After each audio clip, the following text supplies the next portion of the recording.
because the archaeological discoveries that are referred to in the ancient Near East revealed to us the spiritual and cultural heritage of all of the inhabitants of the region, including the Israelites. And one of the major consequences of these finds is the light that they have shed on the background and the origin of the materials in the Bible. So we now see that the traditions in the Bible did not come out of a vacuum. The early chapters of Genesis, Genesis 1 through 11, they're known as the primeval history, which is a very unfortunate name because these chapters really are not best read or understood as history in the conventional sense. But these 11 chapters owe a great deal to ancient Near Eastern mythology. The creation story in Genesis 1 draws upon the Babylonian epic known as Enuma Elish. We'll be talking about that text in some depth.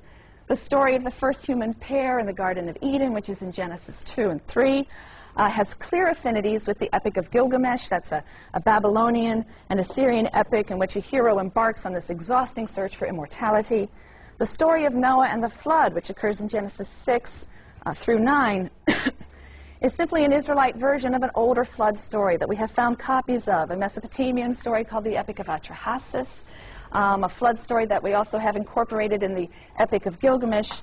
Biblical traditions have roots that stretch deep into earlier times and out into surrounding lands and traditions. And the parallels between the biblical stories and ancient Near Eastern stories that they parallel has been the subject of intense study. However, it isn't just the similarity between the biblical materials and the ancient Near Eastern sources that is important to us.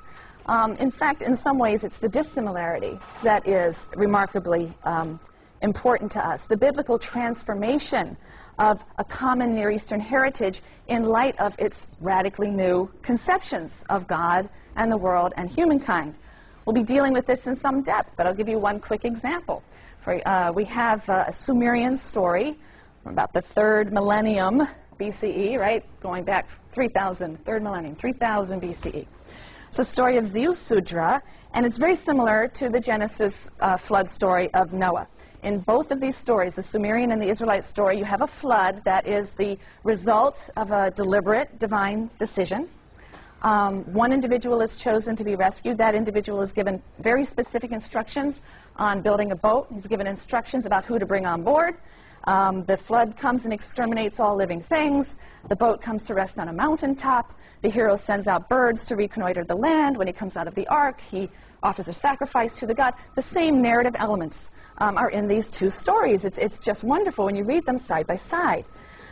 So what is of great significance, though, is not simply that the biblical writer is retelling a story that was clearly went around, everywhere in the ancient Mesopotamia.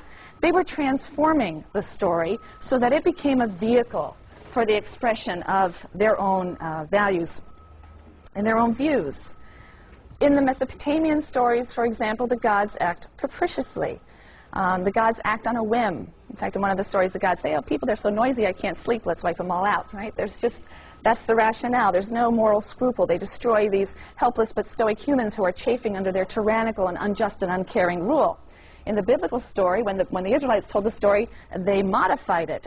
It's God's uncompromising ethical standards that lead him to bring the flood in an act of divine justice. He's punishing the evil corruption of human beings that he has so lovingly created and whose degradation he can't bear to witness. So it's saying something different. It's providing a very different message.